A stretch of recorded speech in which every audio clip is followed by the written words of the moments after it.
Bible हमें सिखाती है कि विश्राम शारीरिक स्वास्थ्य, आध्यात्मिक कल्याण, मानसिक संतुलन, ईश्वरीय सिद्धांतों का पालन, संबंध को मजबूत बनाने के लिए महत्वपूर्ण है।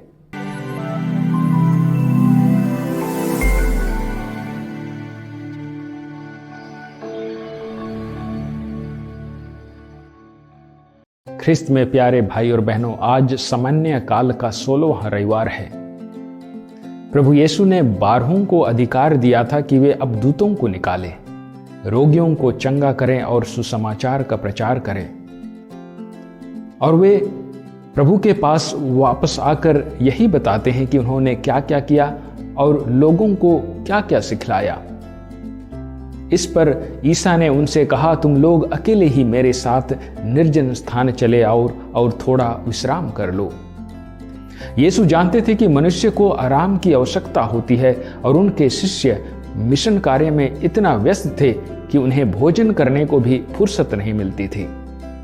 संत बेद ने सही कहा है, यीशु अपने शिष्यों को आराम करने के लिए कहते हैं क्योंकि वे काम कराने वालों को दिखाना चाहते हैं कि जो लोग काम करते हैं या उपदेश देते हैं वे बिना आराम के नहीं कर सकते हैं, उन्हें भी आराम की आवश्यकता होती है।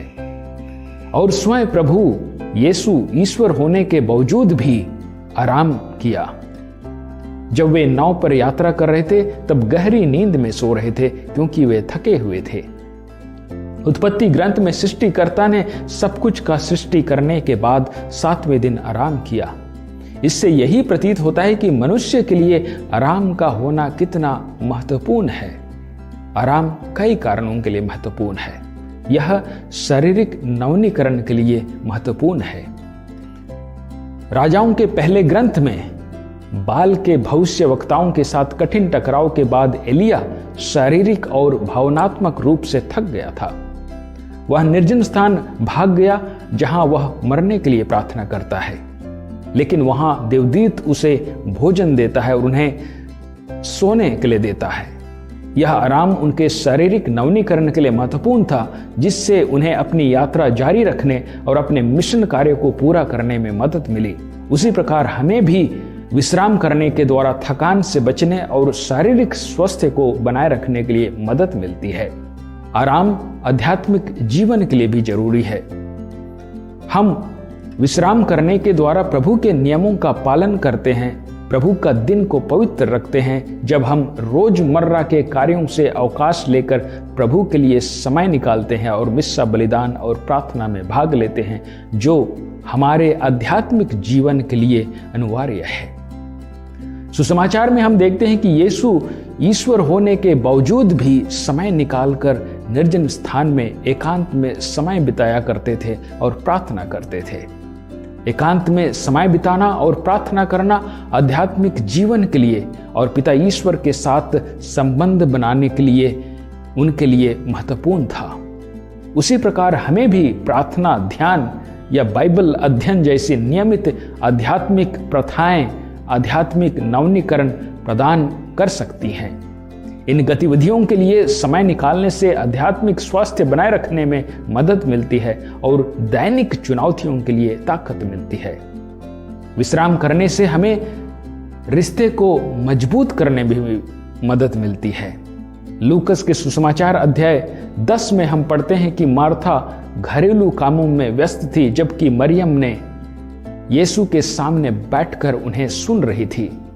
मार्था अपनी बहन मरियम के बारे में यीशु से शिकायत करते हुए कहती है, प्रभु क्या आप यह ठीक समझते कि मेरी बहन ने सेवा सत्कार का पूरा भार मुझ पर छोड़ दिया है? उससे कहिए कि वह मेरी सहायता करे।